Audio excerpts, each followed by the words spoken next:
ចាស់ណាត់យើងរៀបចំឲ្យមិនក៏ឯងមិនទៅខ្ញុំរវល់នឹងណារវល់ឯងថារវល់រាល់ដងបើឯងនៅតែរវល់យ៉ាងនេះពេលណាយើងបានកូនប្រសាពេលណាយើងបានពោចៅប្រធានចាំងមេធាវីមកដល់ហើយខ្ញុំមិននិយាយទេខ្ញុំទៅប្រជុំឲ្យមកអាកូនសំអុយបាត់ទូរស័ព្ទយើងទៀតហើយខាត់ងាប់ហើយអញលោកស្រីចង់ទៅណាដែរទៅមិនបាច់តាមខ្ញុំទេខ្ញុំដើរលំហែម្នាក់ឯងចោះមកហើយម៉ែខ្ញុំទៅវ៉ាវពូកែណាឆេងបងបើកឡានចាំមិនដែរឆេងប្រកាសជាបើកបាយល្អជាងហើយសិតតែល្អក្រែងនាំខ្ញុំមកលេងមែនទេមិនក៏លេងខ្លួនឯងរហូតអញ្ចឹងគឺបងខ្លាចអញមិនចេះក៏បង្ហាញឲ្យអញមើលបន្តិចទៅមិនខុសទេឥឡូវបងរៀនចិត្តចេះហើយអញអាចលេងបានហើយ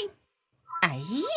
ក្មេងៗគួរឲ្យស្រឡាញ់មែនគួរឲ្យចង់ចាប់មកអោបណា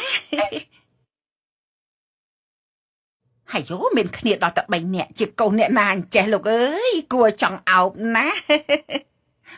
អូយ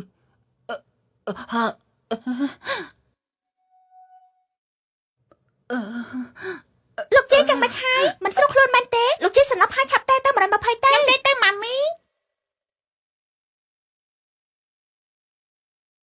អើយល្អខ្លាំងណាស់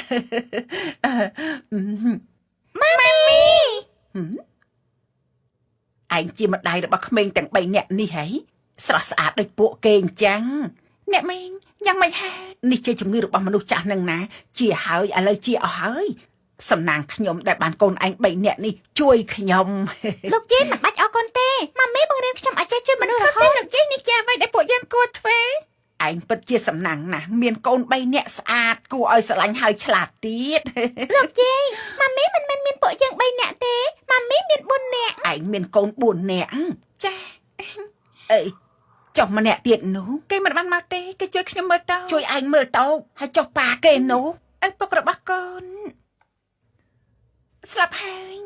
ខ្ញុំមានសំណាញ់តែមួយគត់មិនថាចំណាយលុយច្រើនប៉ុណ្ណានោះទេគឺត្រូវឈ្នះបានសិទ្ធិចិញ្ចឹមជឿអាងមកវិញយល់ទេ